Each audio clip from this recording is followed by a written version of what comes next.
একাধারে 2 বছর প্রেম করে গোপনে বিয়ে করেছিলেন অভিনেতা আরশ খান এবং তানিয়া বৃষ্টি। তবে বর্তমানে তানিয়া বৃষ্টি প্রেম এবং বিয়ে দুটোকেই অস্বীকার করায় তানিয়া বৃষ্টির নামে মামলা করল অভিনেতা আরশ খান। ভবিষ্যৎ মানুষ চলে যাবে, এটা আবার কেমন কথা? আমি ভাবতেই চাই না। একাধারে অনেকগুলো নাটকে অভিনয় করায় নাটকের সেরা জুটি হিসেবে প্রাধান্য পেয়েছিল এই দুই তারকা। তবে 2022 সালে দুজনকে নিয়ে প্রেমের গুঞ্জন ছড়িয়েছিল সোশ্যাল মিডিয়ায়। শুধু প্রেমে নয়, গোপনে বিয়ে করেছিলেন এমনও গুঞ্জন শোনা গিয়েছিল তখন।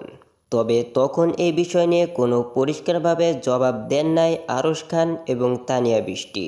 কিন্তু বর্তমানে প্রেম বিয়ে দুটোকেই অস্বীকার করে তানিয়া বৃষ্টি বলেন, আমরা একসাথে অনেকগুলো নাটকে অভিনয় করার কারণে আমাদের মধ্যে একটা ভালো সম্পর্ক ছিল। তবে সেটা ভাই বেরাদার বা বন্ধুর মতোই সম্পর্ক ছিল, এর বাইরে আমাদের আর কোনো সম্পর্ক ছিল না।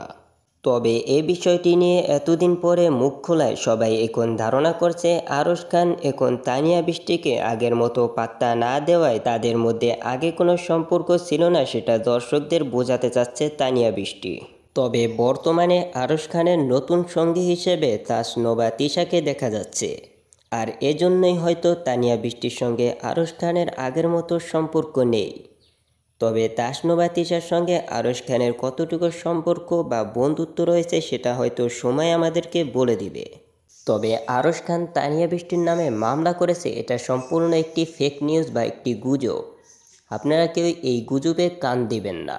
বন্ধুরা, আপনাদের কি মনে হয় আরশ খান এবং তানিয়া বৃষ্টির মধ্যে কি শুধু ভাই বেরাদার বা বন্ধুত্বের সম্পর্ক ছিল, নাকি এর থেকে আরও বেশি কোনো সম্পর্ক ছিল? সেটা অবশ্যই আমাদেরকে কমেন্ট করে জানিয়ে দিন।